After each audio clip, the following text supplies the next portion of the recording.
Motijheel Kamalapur metro rail প্রকল্পের মেয়াদ 2027 সাল পর্যন্ত বাড়ানো হয়েছে, তবে প্রকল্প ব্যয় 754 কোটি টাকা কমিয়ে আনা হয়েছে বলে জানিয়েছেন পরিকল্পনা উপদেষ্টা ওয়াহিদুদ্দিন মাহমুদ। সোমবার একনেক সভার পর তিনি সাংবাদিকদের এমন তথ্য জানিয়েছেন। পরিকল্পনা উপদেষ্টা জানান, জুলাই যোদ্ধাদের আবাসনের জন্য 2টি প্রকল্প অনুমোদন দিয়েছে একনেক।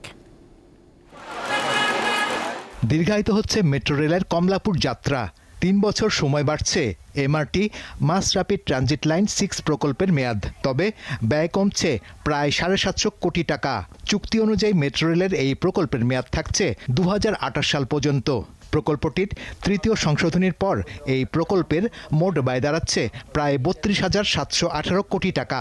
এমন 5টি প্রকল্পের সংশোধন অনুমোদন হয় জাতীয় অর্থনৈতিক পরিষদের নির্বাহী কমিটি একনেক সভায়। লাইন 6 যেটা চলছে মেট্রো রেল খরচগুলো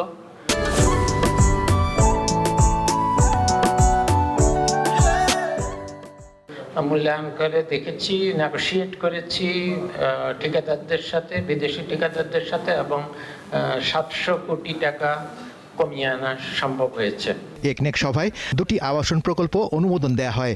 ঢাকার মিরপুর 9 নম্বর সেকশনে বৈষম্য বিরোধী ছাত্র আন্দোলনে কর্মক্ষমতা হারানোদের জন্য 1560টি ফ্ল্যাট নির্মাণে ব্যয় ধরা হয়েছে 1344 কোটি 41 লাখ টাকা।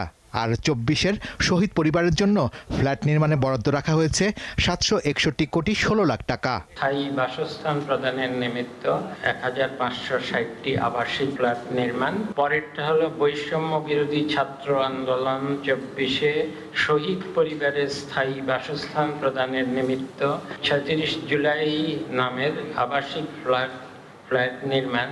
এর আগে প্রধান উপদেষ্টা ডক্টর মোহাম্মদ ইউনূসের সভাপতিত্বে পরিকল্পনা কমিশনের এনইসি সম্মেলন কক্ষে বর্তমান অন্তর্বর্তীকালীন সরকারের 17তম একনেক সভা অনুষ্ঠিত হয়। এতে 15,383 কোটি 51 লাখ টাকা ব্যয় সম্বলিত 17টি প্রকল্প অনুমোদন দেওয়া হয়েছে।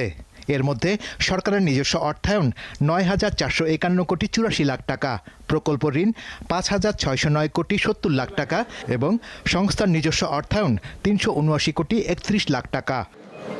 শাহরিয়ার ইমন, দীপ্ত সংবাদ, ঢাকা।